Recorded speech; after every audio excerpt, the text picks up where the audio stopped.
let's move on and talk about, and I cannot express this enough. This is the most entertaining movie I have seen in 2022. It's absolutely phenomenal. Before we even get into it, I need to tell you that I am not a fan of Bollywood films, and I don't know the genre. I'm more familiar with Korean cinema, Japanese films, British cinema, and whatnot. Even Spanish films. I know more Spanish films and French films. Not familiar with Indian movies whatsoever. Okay. And I am aware, and I've seen like clips on YouTube, like, oh my God, that Bollywood dance thing was crazy and over the top. But I didn't know, could I really watch a whole movie of that? And that's not what this is. There's probably like 3 dance and musical sequences in the movie, and one is over the credits, which I stayed till the very end of the credits. And I'm seeing the movie again this weekend. This thing is so spectacularly entertaining, RRR. If you have not seen the trailer, you need to see this trailer now, which has 65 million views and counting. It opened in India and it opened overseas, I believe in October of 2021. It has now just come to the United States. It was the number 3 movie at the box office this past weekend. It beat Batman on Thursday night. It is in limited release, but it's in theaters, so you can find it. And a total surprise, a friend of mine texted me and he goes, dude, I just saw one of the best movies that came out this year. And I'm like, well, what is it? And he sent me the trailer, and I couldn't stop watching it on my phone. Then I got home, I watched it on my big 4K TV, and I was just like stunned. This thing is, and a lot of people are making comparisons that I don't think are completely accurate. One is they're comparing it to like Zack Snyder and 300. It uses some of the action techniques of sort of a slow fast, like it's like slow motion to slow down on moments, but then like really intense, like, action.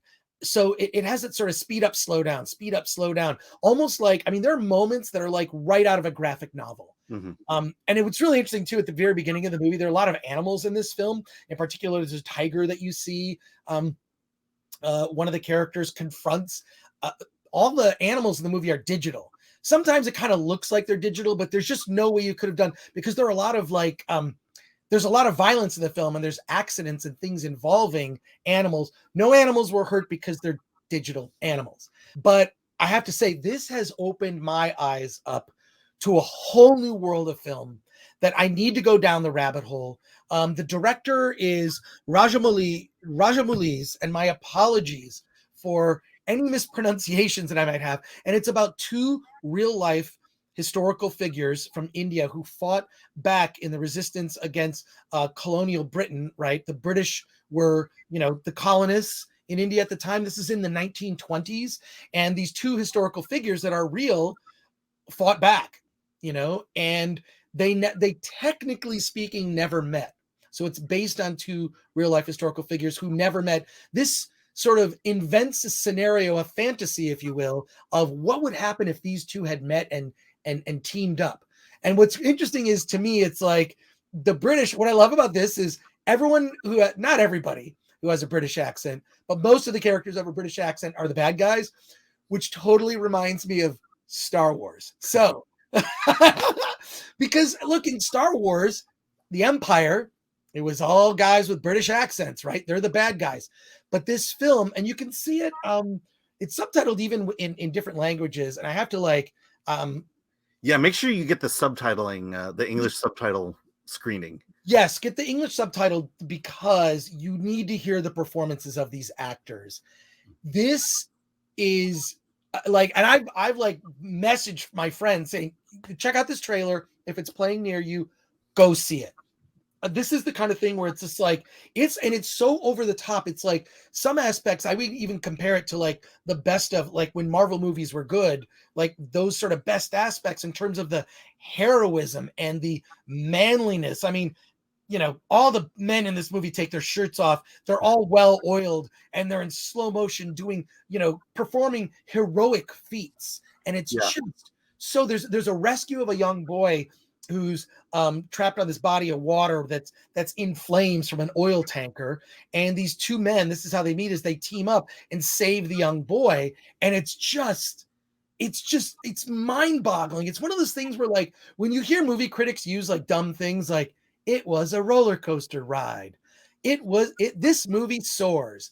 It They does. were all lying. This is all of those terms are applicable to this film. It's a frick, and it's one of those things too. It's like it's 3 hours and 8 minutes. Oh well, and it just like never stops. It's like once it gets going, it's just like it's relentless. I'm over the moon ecstatic about it, and I'm really glad there are some fans here of the film who've actually seen it, and it's I have to see it again because so many parts of it went so quickly. And then there's like this dance number in the middle of the movie, which is actually a scene in the film where one of the characters gets invited to go to this dance by a British woman. He's kind of like a little skittish about going, so he goes, and it ends up being this dance competition, and it's so funny and over the top and ridiculous. It's I know the way you're describing it. I mean, it's organic to the story, but yes, it is organic to the story. It's not they just don't break out into song and dance. Right. They don't. It's part of the story. And then there's the dance number at the end, which is just sort of the credits are rolling by and the actors are kind of just like, it's almost like they're saying thank you for coming to the movie. I really felt there's just so much love and went into the making of this thing, because then I went down a rabbit hole of like the director and like them showing behind the scenes, and there's like these social media posts, and there are videos of people watching this film RRR where the audience is going nuts. The audience is going crazy. The only thing you could compare it to, because we don't get these moments that often in movies in America. It's the moment in Avengers Endgame when Captain America gets Thor's hammer, that moment, and you see the crowd go wild. They're going wild during this movie. There's like, you can find these videos of people watching RRR in movie theaters, and they're like screaming and throwing confetti in the air and just going nuts. Like I couldn't believe it. So Alan, I told you, I said right after I saw the film, I said, Alan, you have to see this movie. Yeah. We're talking about it. I tweeted about it a couple times, and I think the RRR Twitter account actually retweeted me, which was great because it started a conversation and people were suggesting other Indian films that I should see. And I have to say and apologize, my knowledge of Indian cinema and Bollywood is not good. It's not good. But, look, I'm a late comer to the party. I appreciate if I am welcome to this party, because holy crap, this movie blew my mind. I don't want to ruin, because there's a deeper story here because it kind of starts out in the present, and then you then you learn the backstories of ththese characters and their motivations. And there are some twists that I did not see coming. And I think it's just so well executed. Yeah. And this movie is the movie that I'm most excited about that I've seen this year. Okay. And I saw the Batman, and I'm a Batman fan. I'm in a room surrounded by Batman stuff. I'm a huge Batman fan, and we've discussed Batman. We don't need to get into it. Yeah. But Alan, I need to get your thoughts, because you went into it, and I don't know what's your familiarity with Indian cinema. I wasn't. Okay, so I have maybe I'm a step higher than you, only because yes, you are. Only because there are a lot of Indian restaurants I've been to in my neighborhood and this is always playing in the background, but I've never really sat down and watched one from beginning to end. Few things that stick out to me. One is this movie is incredibly violent. It's bloody. People, I mean, it's like I'm watching a lot of this movie through my fingers, because it's just, there's bones breaking, people getting shot in the face. I think someone gets an arrow in the eye. It's incredibly violent. The second is, in terms of a war movie, which is essentially this is what it is. It's like Braveheart. It leans less toward Dunkirk and more toward Avengers Endgame. It's very hyper surrealistic, and that's not a criticism, but it's an expectation. I loved it a lot. The acting's very melodramatic, a little over the top, but I kind of expected that from Bollywood. And boy, yeah, it is long too. There's a point where I thought the movie was over, and I glanced down and saw I'm only 2 hours in. But I mean, it's okay. The other thing is it's loud. I mean, the music is loud, the sound effects are loud, and it doesn't stop. It rarely lets up. And so again, I'm just painting expectations here. It's not necessarily criticism because, Right. but I was physically exhausted after seeing this, the same way I felt after watching everything everywhere all at once. It's just it just carries you through, and I just kept thinking, are the British now the new Nazis? Well, they have been in other movies. I Yeah. mean, that's which is fine. Why do in films about Roman times, why do people have British accents?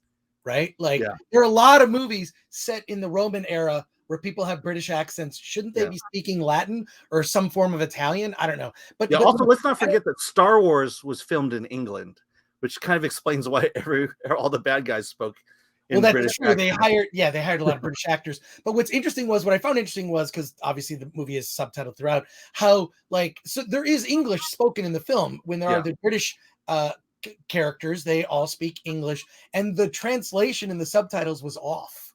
It was Mhm. off sometimes. Okay, but a couple quick comments on what you Yeah. just said. The movie is super violent, but I mean violence in a fun way. It's violence in the sense of, yes, there's blood. So there are, and there at one point, one of the characters, his legs are so injured he can't walk. So one of the guys, Bahim, like grabs him, puts him on his shoulders, like, let's go, we'll be a fighting team, like it's, which is awesome. But it's So the you liked it violence. there, but not in everything everywhere all at once. No. Well, yes, exactly. They did the same thing. I know, but it was, but what I'm saying is that like the violence is like a comic book. It's not Mhm. gruesome. It's not it's very comic booky violence. I mean, one of It the was characters gruesome to me. grabs a motorcycle out of the air and uses it as a weapon. Like it's over the top, but it's Yeah. meant to be over the top. Like these are manly men that are doing manly things and Yeah, punching I'm and not saying taking on the British Army. I'm not saying it as a criticism. I'm just saying, when you watch this movie, it is not realistic like Dunkirk. It is realistic like Endgame. It's an unrealistic movie. I mean, there's scenes where like people are jumping at heights they wouldn't normally be able to jump. There was clearly a lot of wire work and a lot of special effects that went into it. But I'm just telling you, this has now introduced me to a new. It's kind of like when you discuss. I mean, look, I've been eating Indian food, since I was a kid. I always enjoyed it. Couple good Indian restaurants in Pasadena. Now I want to go to an Indian restaurant now that you mention it. Now that it's just thinking out loud.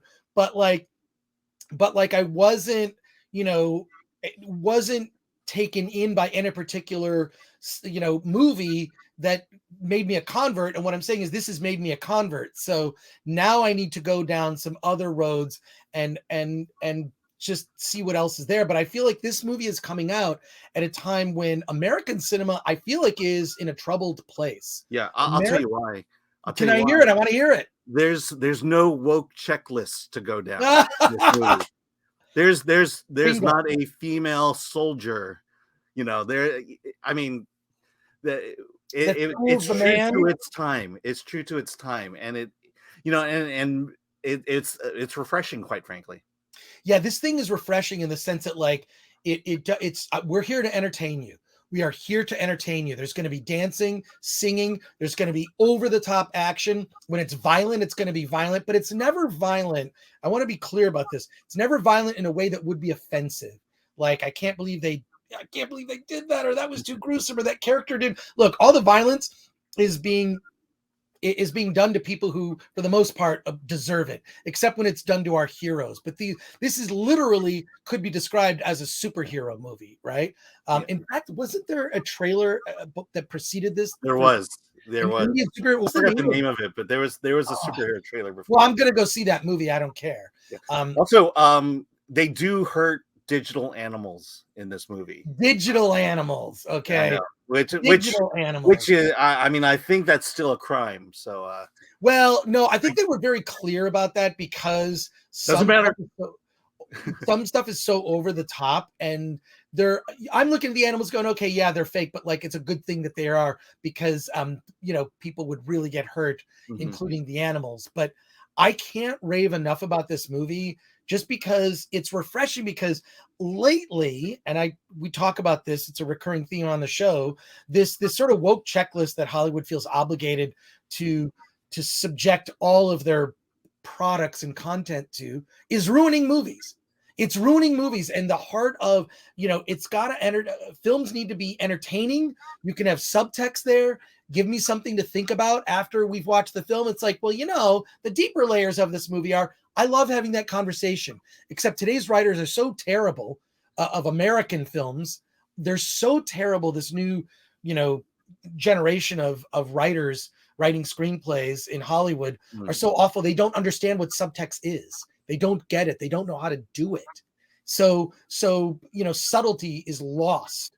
But this film is just that's why I want to see it again, because it went by so fast that I just couldn't I couldn't absorb everything. It was just nuts. So, I don't know. I want to talk about it with more people. And this is partly the reason why I want to discuss it and have been telling people about it, is I want someone other than Alan to talk to about this film. Let's go to the comments here. Sunil Neela says RRR is Indian movie with periodic action drama. It absolutely is. So there you go. Rob M says most people don't have that many turning points. I don't know what that's in reference to, but I'm behind on the chat, so my apologies. Yeah, so Teju Poon says RR Indian action drama, the musical and dancing is mind blowing. It is. It's you look and you're like, how, there's one, it's not a set, it's a setting where it's like the fort where they have the sort of the rich family, British, this it's a mansion that has a fortress wall. It's like a mansion with a fortress wall. It's so big. I'm like, okay, that there's all people there. They just built that. They just built it. So there you go. Let's see. I'll get some more comments, and my apologies. I am way behind on the comments, so let me catch up. And there's even I missed a super chat here. So there you go. Super chat from Fletcher Williams. Evil English accent for the win. Yes, $1.99 from. There's a lot of evil English. Fletcher Williams. Yeah, the blah blah, same old bland review blurbs. Yeah, this is the thing. I see those blurbs, and none of us take them seriously. When you ever see a movie poster and there's those blurbs talking about a movie, and you're like, I don't take any of this seriously because they're so overused. But in this case, they actually apply. And Fletcher Williams, but was it a roller coaster ride? I mean, it felt was. Like it. It was. And Rob M says, ugh, no singing and dancing. Look, it actually works. The singing and dancing works. It's part of the story. They go to a dance. What do you do at a dance? Well, you dance. And one of the British soldiers is mocking the Bahim who came there. He was invited guest and mocking his dance skills. That's not any way to dance. And he's sort of mocking that he doesn't know these modern dances. And then he goes into his own dance, and it becomes it works. It's part of the story. Yeah, I will say, it is pretty stereotypical of a Bollywood dance number. Right. It is a Broadway dance number essentially, and it comes across that way. And I just love the fact that everyone was getting leg cramps throughout the Yeah, they actually talk about say blah blah. That is always what's kept me from Bollywood. I can't stand song and dance, especially when random strangers start. Yeah, fortunately, it only happens once in the middle of the movie. So. It only happens once. It's only once in the middle of the movie, and then at the very end of the movie, there's this sort of it's. I really feel it's the actors saying thank you to the audience for coming to the movie. As you're walking out, we're just going to do a little dance number for you, and it's them. It's they're sort of being very cheeky. So. This movie is 98% action, and there's 2% in the very middle of the movie. Mm-hmm. Part of the story is a dance number, but yeah, you're right. Actually, blah blah. That's kind of what kept me from Bollywood stuff. Is that is the whole movie just this dancing part? And I realized that that's actually not the case. And the 3-hour running time, my understanding is that the 3-hour running time is actually fairly typical of films like this. They're much more epic in scale. Although, did you notice, Alan? At one point in the movie, it says interval. And yeah, I was waiting for a moment to get up and go to the bathroom. But... I know. I was like, oh, interval. There's an intermission. I can go to the bathroom. And they cut it out. They cut out the intermission. So there is a point. They actually leave it in the movie. It says interval. And then it just cuts right to the next scene. So, and the film philosopher, Chris, I loved it. Much better than Cats. I'm going to see it again. everything is better than Cats if we're talking about the movie. Joshua Levesque says, any nudity in RRR? No, but I will say this: I mean, there are parts of it that I would say are romantic. I won't say sexy. It's nothing sexual at all. It's very innocent. I mean, in the same way that Star Wars, the way romance, at least in the original trilogy, was handled, it's about on the level of that. But it's there's no, and they're, it's not appropriate. That's not what this movie is. But it is hyper violent. So yes, you can actually. The love interest is fully clothed throughout the whole thing. Prudvi Nani says you can watch with your family. Absolutely. No, I'm serious. It's so violent. The violence is comic book. It's right, but you wouldn't take hyper realized. You wouldn't take a 10-year-old to see this movie. Blah blah says we need a revolution in Hollywood like in the late 60s, 70s. Yeah. We need people that aren't producing something of value need to be fired, and we need a new generation to come in and that are committed to throwing out the checklist and going, what do people want? What's in the zeitgeist? I would say, and my friend Gary Beekler from the Nerdrotic channel, who I think I'm going to see this weekend at WonderCon. I hope he's still going to show up. I mean, he said that someone needs to make a Blazing Saddles, like over the top raunchy comedy. I think that there's something in the air. There's just so much in the culture to be mocked and made fun of that I'd love to see something like that. And I'll say it, only independent film can now get away with that stuff. It's independent film. Independent film can get away with it. Independent film, there's no checklist. Independent film, they don't care. They're not trying to win Oscars or follow all these crazy. And they don't care what Twitter has to say about their movie. They don't care what Twitter has to say, because they'd love it if Twitter was mad at their film, because then at least, they'd know people are going to see it. Let's see. There's a good comment here. Goober says, check out Ted Demi's A Decade Under the Influence doco. A Decade Under the Influence, that's a book too, right? Yeah, Ted Demi. Check out that documentary. Mm-hmm. That's pretty awesome. Maybe a new John Milius movie maybe, says Shelbyak. Yeah, I agree. Should we get to Moon Knight real quick, or? Oh shoot, yeah, we might have to talk about. Let's talk about Moon Knight. We're going to talk about Moon Knight after we interview Tim Chismer. He's going to be joining us. Very shortly. We're going to have Tim on. Yeah, did you watch all 4 episodes, or? I only watched the first episode of Moon Knight. I've seen all 4. So you've seen all 4. Okay. Stick around. I want to continue talking about RRR and get your comments here. But there you go. Speaking of independent type movies, have either of you seen The Kid Detective 2020? I enjoyed the dark humor. This is from Anarch Kitty 83. Not only did I see The Kid Detective, I bought it. I rented it and I loved it so much I bought it on Vudu. Came out in 2020. Absolutely brilliantly dark film. It's a dark comedy that is a film noir about a kid who, when he was a little kid, was a guy in his 30s, who, when he was a little kid, he was a detective and he would solve baffling mysteries. And it gets really dark when a young girl, his friend, is abducted. And I don't want to go into it. Yeah. Now I want to see the movie again tonight. And our Kitty or 83 are making me watch something that I already own, but that's fine. That's a great indie movie. And that's our purpose here is to do that. Sunil Neela is back and says, JR, NTR, and Ram Charan are main lead actors in RRR. Yes, first of all, I looked them up, and so they seem like the nicest guys.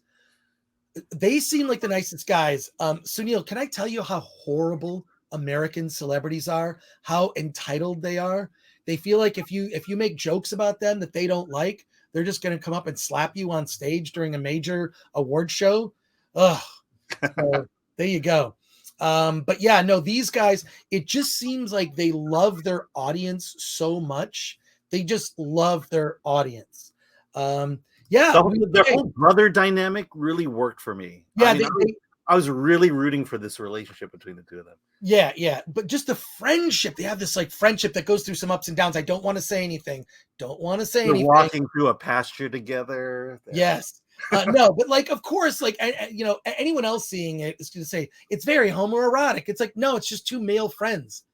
I've been fortunate enough to have male. I've friendships going back decades, 30 years. One of my closest friends, David E. Williams, who was very integral in the early stages of Film Thread.